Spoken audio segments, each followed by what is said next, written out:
আসসালামু আলাইকুম বন্ধুরা, সবাই কেমন আছেন? তো আশা করি সবাই অনেক ভালো আছেন। তো আমি প্রথমে আমার গোলাপ গাছ থেকে একটা গোলাপ চেয়ে চলে আসলাম ছাদে। তো ছাদে আমার বিভিন্ন রকমের গাছ আছে। গাছের মধ্যে বিশেষ একটা গাছ হলো ড্রাগন গাছ। ওই গাছটি আজ থেকে প্রায় 2 থেকে 2.5 বছর আগে লাগানো হয়েছে। অনেক যত্ন নেওয়ার পরও ফল তেমন আসে নাই।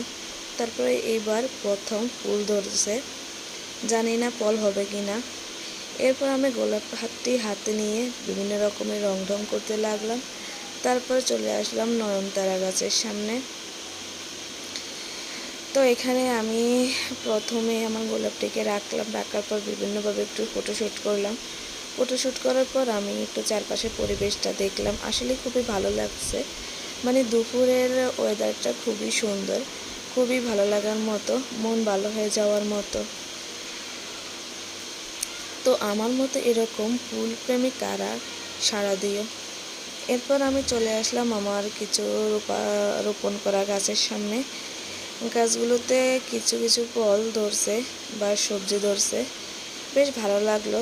তবে অনেক দিন যাবৎ এগুলোর যত্ন নেওয়া হয় না তেমনভাবে, এই আর কি। তো বন্ধুরা, আমার এইসব ভালো লাগা আপনাদের কাছে কেরম লাগলো জানি না। তো আমি তুলে ধরলাম আপনাদের কাছে। যদি ভালো লেগে থাকে তো একটা শেয়ার করবেন, কমেন্ট করবেন।